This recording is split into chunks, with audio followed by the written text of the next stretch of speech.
nanomedicine. It sounds like something straight out of a high-tech thriller, maybe. But it's actually fundamentally changing how we approach healthcare. Yeah, potentially solving some really persistent problems in drug delivery and even diagnosis. We're talking about operating on a scale that's just incredibly small, the nanometer scale. Which is, comparable to things already inside your body, Mm-hmm. like collagen fibrils or the minerals in bone tissue. Exactly, the hydroxyapatite. That microscopic revolution, it's not just theory anymore. It's really transitioning pretty rapidly from the lab bench towards the clinic. Our sources today, they paint a picture where nanotechnology isn't just about shrinking drugs down, right? That'd be too simple. Oh, definitely. It's about making them smarter. Programmable, biocompatible, multifunctional. You're basically turning a simple pill into a highly complex targeted system. A really sophisticated system. But the journey there is tough. So our mission in this deep dive is to unpack what's happening at the absolute cutting edge. We'll look at the computational tools first, the ones that let us even design and see this tiny world. Then the carrier systems themselves. Right, the carriers, the applications in areas like oncology, orthopedics. And then we have to talk about the big hurdles, the real world stuff. Manufacturing, regulation, ethics. Mm-hmm. These determine if any of this actually reaches patients. Yeah. When you look at the source material, the core challenge kind of jumps out. These self-assembled nanomedicines, they're incredibly desirable for their precision, but getting them into clinical use, it's often held back by two massive problems. Okay, what are they? First, just the size of the carriers. It limits how much drug you can actually load. Think of it like trying to fit a warehouse of cargo onto a microscopic truck. Just doesn't work well. Right, the payload capacity. Exactly. And second, the assembly process itself. At the nanoscale, it's chaotic, incredibly complex, and it's notoriously hard to control, predictably, reliably, and importantly, scalably. That complexity, that's exactly where we need to start then.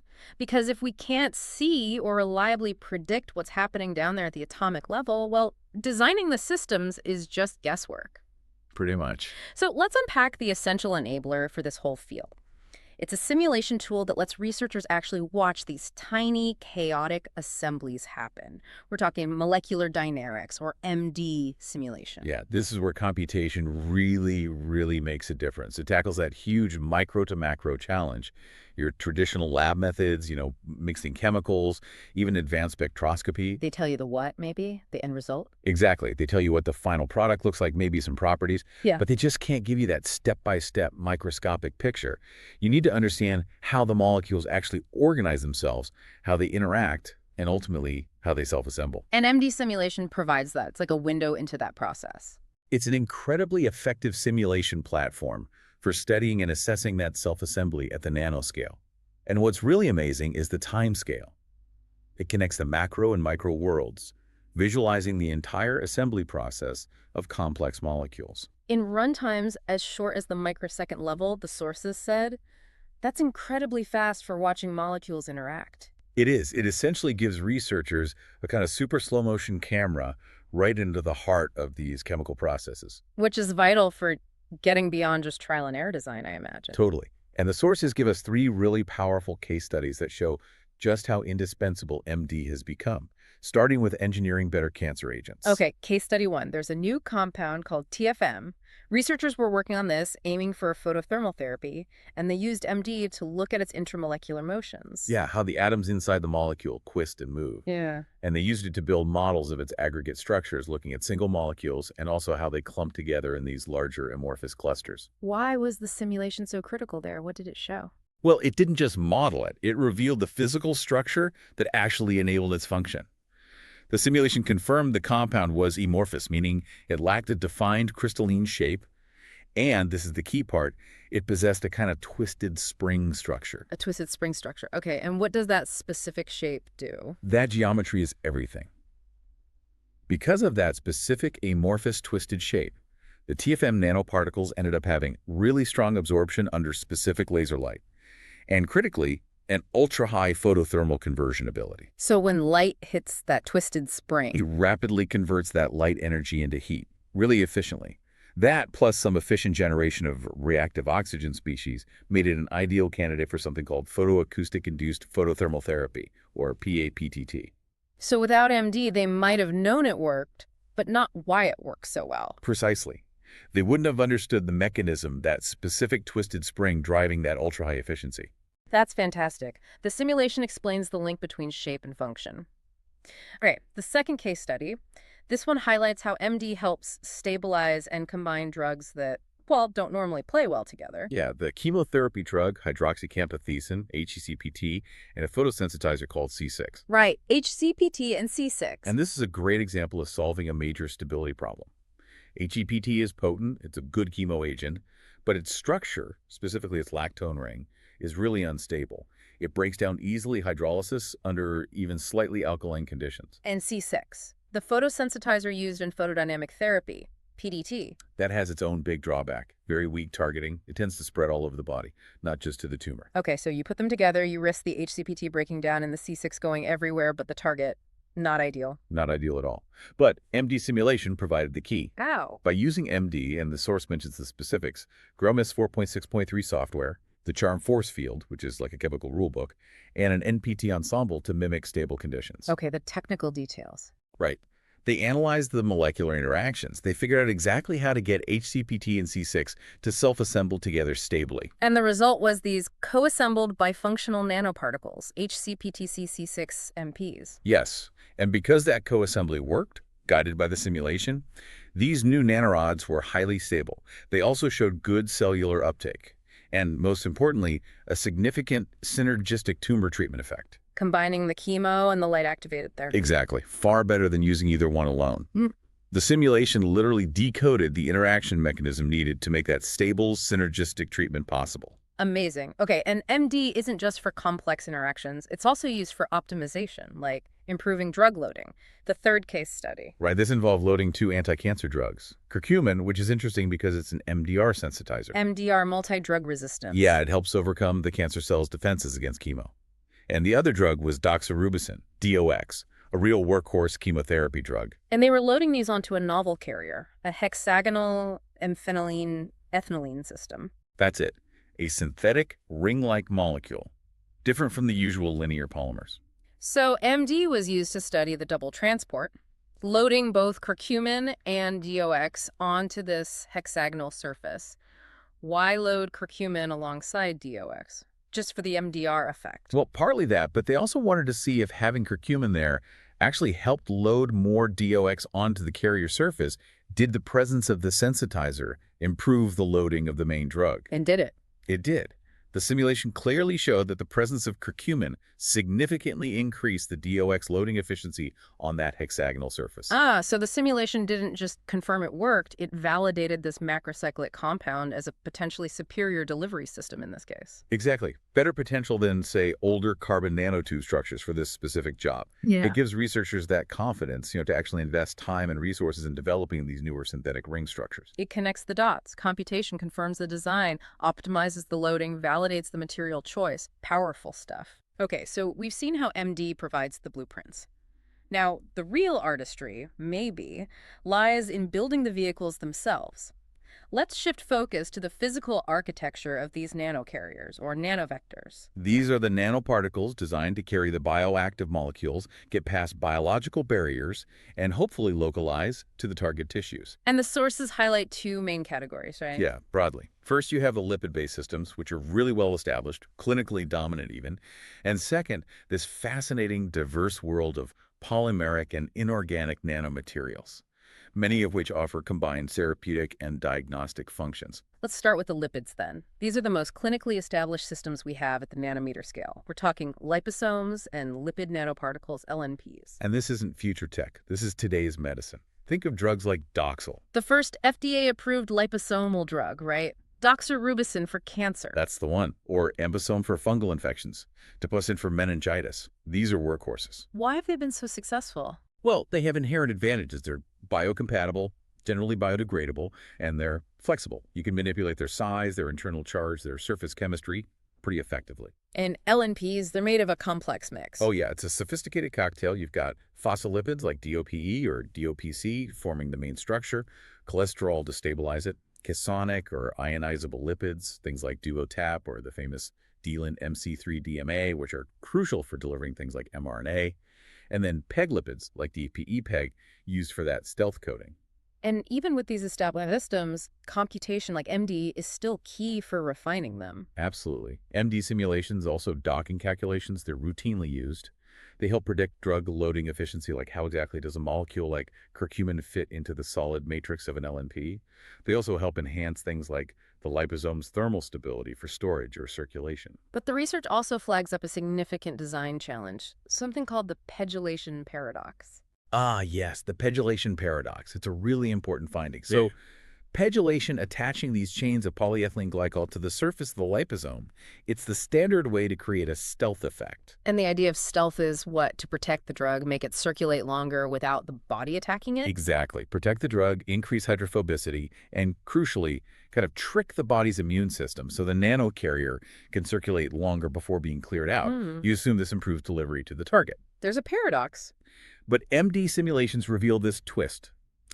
When researchers attach a targeting peptide, the chemical homing device designed to bind to cancer cells, for instance, when they anchor that to a pegylated liposome, those long, flexible peg chains, well, they can sometimes fold over and physically bury the targeting ligand within the peg layer itself. Wait, seriously, the protective coat that's supposed to help it reach the target is actually hiding the part that does the targeting? That's the paradox. It Hmm. drastically reduces the ligand's exposure to the environment, to the target cells. It fundamentally cripples its targeting capability. Wow. The protective coating accidentally masks the homing device. And this is the kind of catastrophic design insight that you really only get from atomic level simulation. You just can't see a peg chain folding over a peptide in a standard lab test. That perfectly highlights why MD is still so crucial, even for established systems. But okay, let's say you fix the pendulation issue. Liposomes still face major hurdles once they're injected, right? The body has defenses. Oh, absolutely. The body is designed to clear out foreign invaders. Liposomes immediately run into the reticuloendothelial system, the RES. That's the network of immune cells, mostly macrophages in the liver and spleen. Primarily, yes. They're constantly patrolling for foreign particles. And then there's the process of opsonization. Opsonization, can you break that down quickly? Think of it like the body putting molecular kick-me signs on the nanoparticle. Hmm. Opsonization is when the body's own proteins, like immunoglobulins or fibronectin, non-specifically stick to the nanocarrier's surface. And those proteins act like flags. Exactly. They act as flags, telling the RES and macrophage, hey, this is foreign, get rid of it. Both RES clearance and opsonization lead to the drug accumulating in the wrong places, like the liver, instead of the tumor. That's why optimizing that surface chemistry is so critical. Makes sense. Okay, so moving beyond lipids, let's look at the polymeric and inorganic nanocarriers. This seems like a really diverse area. It is. Polymeric nanoparticles use materials like PLGA, polylactic coglycolic acid, which is biodegradable, or PEG, or natural polymers like chitosan and dextrin. They can be made as solid nanospheres, with the drug dispersed throughout, or as hollow nanocapsules, with the drug inside a shell. And the inorganic materials sound particularly exciting because of the theranostic potential combining therapy and diagnostics. Let's start with iron oxide nanoparticles, IONPs. Right. IONPs have these tiny magnetic cores, maybe 4 to 5 nanometers. They're already used clinically, like Ferrahim, as MRI contrast agents to make tissues more visible, but the applications are getting way more advanced. Like this magnetomotive optical coherence tomography, MMOCT. That sounds complex. It is pretty high-tech. MMOCT uses an external magnetic field to actually wiggle those magnetic IONPs inside the tissue. By controlling their movement, you change how light scatters off them. And that lets you see things you couldn't otherwise. Essentially, yes, it helps identify previously hard-to-detect signals, like incoherent, inelastic, dispersed light. It could vastly improve deep tissue diagnostics, potentially giving resolution beyond what standard MRI or CT can offer for certain things. Cool. Then there are gold nanoparticles, AUNPs. They seem to be everywhere in nanomedicine research. They're very popular, and for good reason. Gold NPs tend to be highly biocompatible. They often have a good extended half-life in circulation, so they stick around. This leaves them useful for advanced imaging, like spectral CT. Which gives more compositional info than regular CT. Exactly.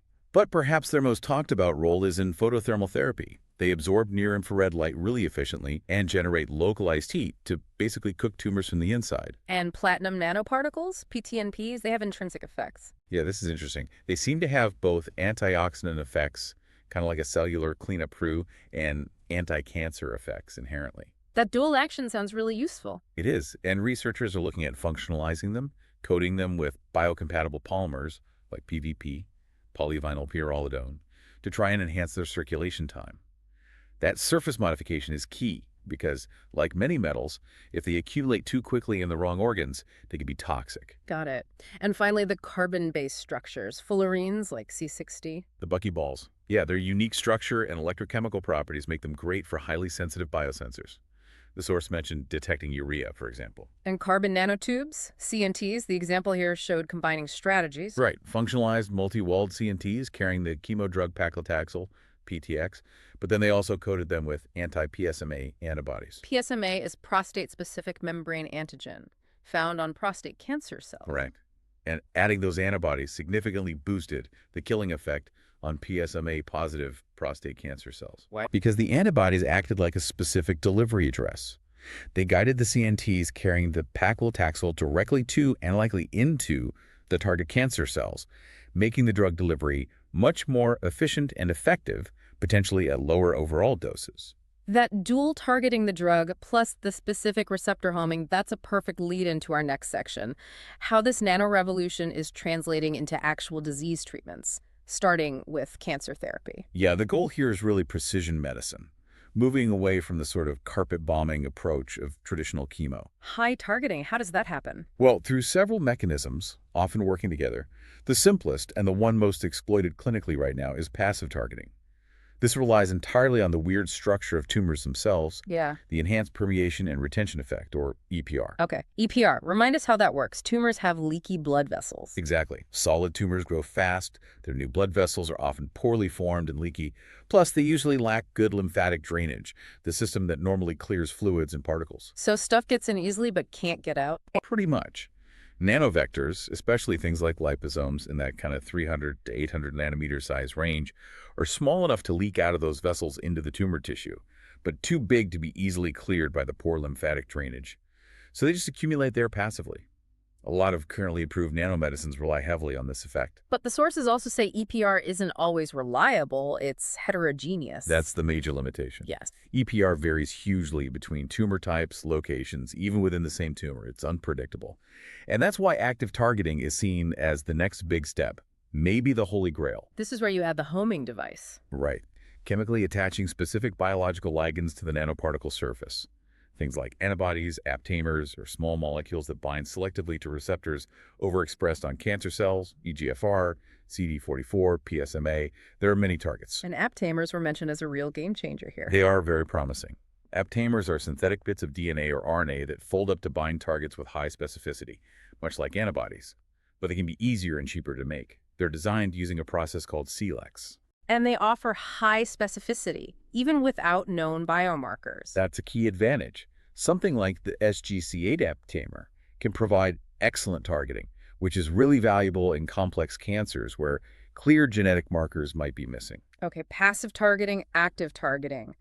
But the really sophisticated stuff has to be the stimuli-responsive systems, the smart drugs. Yeah, these are particles designed to physically change themselves once they reach the disease environment, releasing their payload only when triggered. How do they get triggered? Often by exploiting the unique conditions within the tumor microenvironment, the TME. Because tumors often rely on anaerobic metabolism, the TME tends to be acidic, maybe pH 6.5 to 6.9, compared to normal tissue, around pH 7.4. That acidity can be the trigger. Can you give a specific example of that? Sure. The source mentions eye-cluster nanoparticles. These were designed to use both passive and active targeting. At normal body pH, they're about 100 nanometers a good size for accumulating via that EPR effect. Okay, so they get delivered passively into the tumor vicinity. Then what? Then, once they encounter that acidic TME, the low pH triggers a major conformational change. The particle essentially shrinks dramatically. Shrinks. How much? From 100 nanometers down to about 5 nanometers in diameter. Wow, that's a huge change from a delivery truck down to a tiny drone. Exactly. And that ultra-small 5 nanometer size is much, much better for penetrating deep into dense solid tumors, like pancreatic cancer, where larger particles just can't get through effectively. This shrinkage massively boosts efficacy. And interestingly, these smaller particles were even seen inhibiting metastasis, potentially by getting into nearby lymph nodes. That's incredible design. Beyond direct drug delivery, nanotech is also enabling completely new treatment approaches, like nanocryosurgery. Right. Traditional cryosurgery freezing tumors often suffers from poor freezing efficiency and the risk of damaging nearby healthy tissue. You can't easily control where the ice ball forms. How does adding nanoparticles help? You introduce nanoparticles with specific thermal properties, either around or inside the tumor. By doing this, you can potentially gain much better control over the direction and efficiency of the freezing process. The idea is to focus the freezing right on the tumor, maximizing destruction there while minimizing damage to adjacent healthy structures. Very clever. Okay, shifting gears from cancer. Nanomedicine is also making big impacts in structural repair, especially orthopedics. Why is orthopedics such a good fit? Well, there's a really nice synergy here because bone itself is inherently nanostructured. You mentioned that earlier, the collagen, the hydroxyapatite. Exactly. They're already at the nanometer scale. So when the biomaterials we use for implants and repairs interact with the body's tissues at this nano level, making nanoscale modifications to those materials can have a profound effect on outcomes, much more so than just changing the bulk material. And this applies directly to things like hip and knee replacements, improving implants. Definitely. Nanotechnology can enhance the basic features of implants, better mechanical strength, improved biocompatibility, more resistance to corrosion over the long term. A key strategy is nanostructuring the surface of titanium alloys, maybe coating them with things like calcium phosphate nanoparticles. Why does that help? That nanostructured surface seems to encourage osteoblast cells, the bone-building cells, to proliferate and attach better. This leads to much better integration of the artificial joint into the patient's own bone. Makes sense. And in regenerative medicine, for tissue repair, nanoparticles are helping with nerve regeneration. Yes, this is a huge challenge. The source mentions self-organizing peptide amphiphiles, specifically IKV-AV peptides, forming a nanonetwork. This network acts as a scaffold that promotes neuron development and helps axons elongate, guiding new nerve growth. And it does something else too, blocks scar tissue. Critically, yes. It simultaneously blocks the activity of astrocytes, the cells that form glial scars, which are a major barrier to regeneration in the central nervous system. So it's a dual action, promoting the good growth and inhibiting the bad scarring. Very cool. The sources also touch on applications in the circulatory system and for neurodegenerative diseases. Circulatory system first, fighting thrombosis, clots. Yeah, the cause of things like deep vein thrombosis, DVT, and ischemic stroke. Mm-hmm. The big problem with traditional clot-busting drugs, thrombolytics, is they often have a short half-life, they don't get to the clot efficiently, and they can cause dangerous bleeding elsewhere because they're not targeted. So nanocarriers improve the targeting. That's the idea. The example given is a dectrin-based nanoparticle system, TPNP RTPA0006. By packaging the thrombolytic drug, TAR-TPA, and potentially a neuroprotectant, ZL006E, into these nanoparticles, they can better target the clot. Leading to better outcomes. Yes. Studies showed it reduced the ischemic area more effectively than just injecting the free drugs. The nanocarrier helps deliver the payload right where it's needed, minimizing those dangerous systemic side effects. And finally, neurodegenerative diseases like Alzheimer's, the huge barrier here is the blood-brain barrier, the BBB. Absolutely. The BBB is incredibly selective, keeping most large molecules, including many potential drugs, out of the brain. Nanoparticles offer a way across. How? Their small size is key, plus the ability to functionalize their surface. Particles under about 200 nanometers might get across via transcytosis, basically being carried across the barrier cells. Ultra-small particles, maybe under 3 nanometers, might even slip between the cell junctions paracellular diffusion. By designing nanoparticles correctly, we can target things like amyloid plaques or inflammation within the brain. And this all ties into imaging, right? Being able to see these processes. Totally. The development of sophisticated molecular imaging probes is crucial for the whole field. Things like quantum dots, tiny semiconductor particles, 2 to 10 nanometers that glow very brightly, or targeted fluorescent reporters.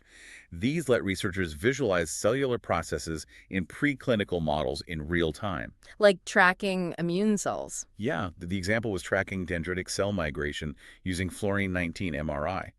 This ability to see what the nanoparticles and cells are doing inside the body is invaluable for developing and validating these therapies. Okay, so we have the blueprints from MD simulation, we have the delivery vehicles, lipids, polymers, inorganics, we have proven applications in major diseases, but there's still a huge gap between a cool lab result and a drug you can actually get. That's right. Section 4 is all about that tough road to the clinic.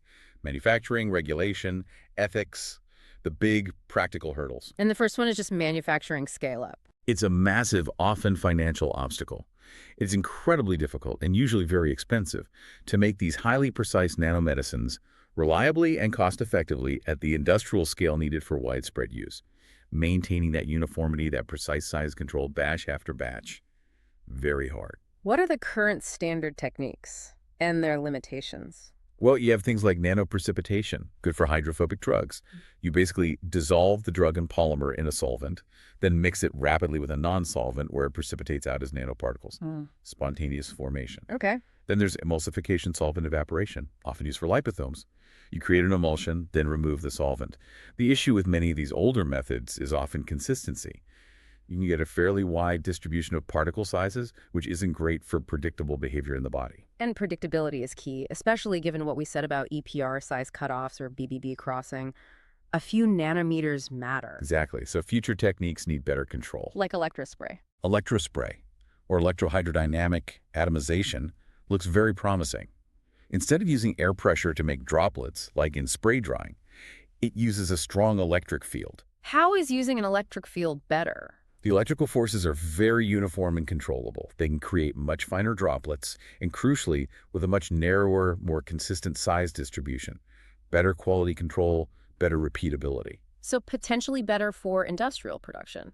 Potentially, yes, especially for polymeric particles.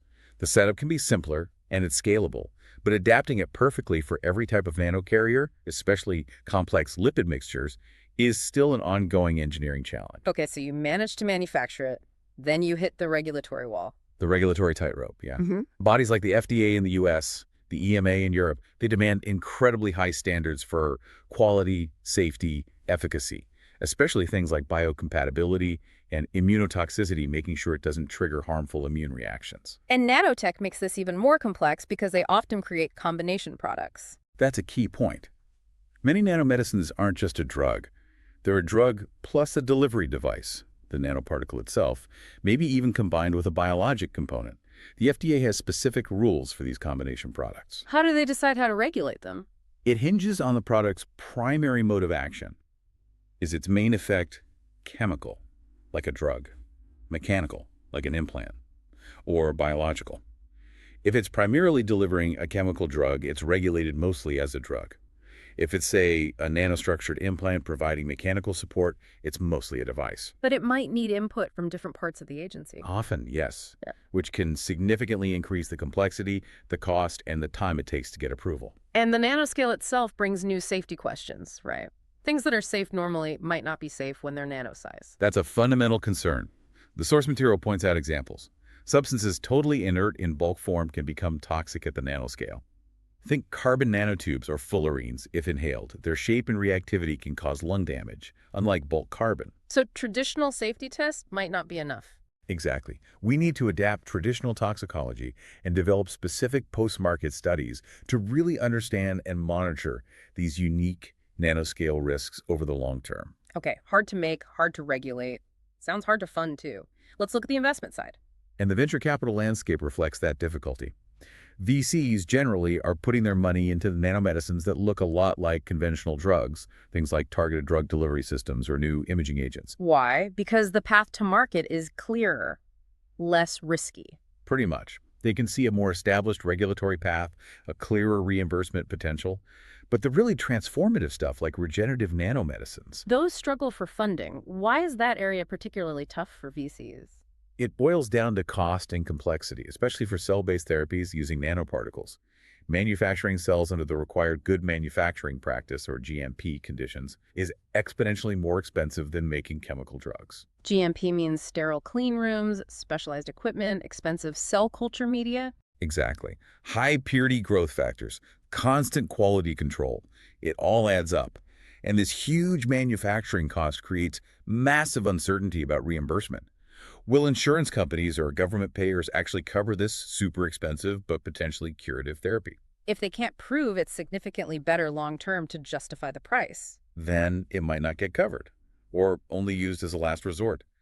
That financial risk makes VCs very cautious. And it means some potentially groundbreaking technologies might get developed much more slowly or not at all. That economic reality really shapes the direction of innovation. It absolutely does. And assuming we overcome these manufacturing and funding hurdles, we hit one final, really crucial challenge that cuts across everything: nanoethics, Yeah. especially around smart drugs and monitoring. Right, the trackable pills, like the aripiprazole tablet with a sensor that tells you when it's been ingested. That's a whole new level of monitoring. It is, and it brings up some really serious ethical questions, particularly around informed consent and who gets to decide. The sources mention scenarios like prescribing a trackable nanodrug to monitor if a teenager with schizophrenia is taking their meds, involving parents, the patient, doctors. The convenience of getting adherence data clashes directly with patient autonomy and privacy, especially in areas like mental health where insight might be impaired or where you have vulnerable populations. Precisely. How do you balance the potential benefit of knowing the drug is being taken with the patient's fundamental right to privacy and self-determination? This ability to track drug behavior inside the body in real time is unprecedented. Our ethical frameworks, our rules about data access and control, they really need to catch up with the technology before these become common. Okay, so if we zoom back out one last time, we've charted this incredible landscape of nanomedicine, from the design tools like MD simulation through the nanocarrier architectures to the applications in cancer, orthopedics, stroke. Yeah, and the key takeaway synthesizing all this seems pretty clear. Realizing the massive potential of nanomedicine now hinges less on the fundamental science. A lot of that is proven in the lab, and much more on solving these big macro-scale real-world problems. Scaling up manufacturing reliably, like with electrospray. Navigating those complex regulatory paths that have to account for new nanoscale risks. And ensuring the economics work, that these therapies are affordable and get reimbursed so patients can actually access them. Those are the bottlenecks now. And that brings us to a final thought, kind of tying together the imaging and the ethics. We mentioned advanced imaging like dual color STED microscopy, getting down to 25, 35 nanometer resolution inside living cells. That's almost seeing molecules at work. Yeah, the visual resolution is becoming incredible. It's like turning the cell into a live, high-def broadcast. So here's the provocative question. If future nano-integrated diagnostics give doctors that kind of real-time, high-res visual data feed from inside the patient's body, seeing exactly how drugs are working, how cells are responding, making the body almost transparent diagnostically, how does that force us to redefine medical privacy?